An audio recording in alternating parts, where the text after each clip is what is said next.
మనం ఆరకాకరకాయ కర్రీ వండుకుందాం. ఇవి చక్కగా ఎర్రగా నూనెలో వేయించుకోవాలి.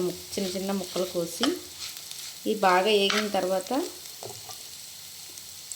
సన్నగా తరిగి పెట్టుకున్న ఉల్లిపాయలు ఇవి కూడా బాగా ఎర్రగా వేయించుకోవాలి. దీంట్లో కొంచెం ఉప్పు వేద్దాం. ఇప్పుడు కొంచెం కళ్ళు ఉప్పు వేస్తున్నాను నేను. కొంచెం ఉప్పు వేసుకుందాం, త్వరగా మగ్గిపోతాయి. 2 నిమిషాలు మూత పెట్టేసుకుంటే ఉల్లిపాయలు బాగా మగ్గిపోతాయి. ఉల్లిపాయలు కూడా ఎర్రగా మగ్గిపోయినాయి కదా. ఇప్పుడు చిన్న టమాటా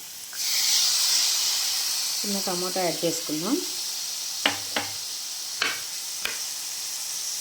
ఇది కూడా ఒక 1 మినిట్ అయితే మగ్గిపోతుంది. మనం ఉప్పు వేసాం కదా, ఇంకేమి కారం వేస్తే సరిపోతుంది. కొంచెం కరివేపాకు వేసుకుందాం.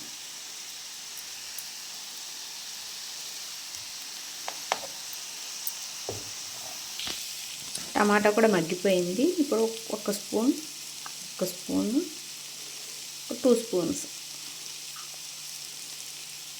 ఇది చిన్న స్పూనే అందుకే 2 స్పూన్స్ వేసాను నేను. మీకు తగినంత వేసుకోండి. కారం ఎక్కువ తినేవాళ్ళు తినండి, లేదంటే తగ్గించేసుకోండి.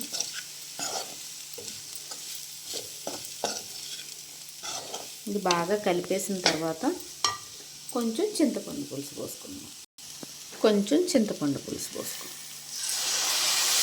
ఎక్కువ అవసరం ఉండదు, కొంచెం సరిపోతుంది. నార్మల్ కాకరకాయలు పట్టినంత పట్టదు దీనికి. ఇది కొంచెం బాగా దగ్గర పడిన తర్వాత కట్టేసుకొని తినడం. చాలా టేస్టీగా ఉంటుంది, చాలా మంచిది కూడా హెల్త్కి. It's very tasty.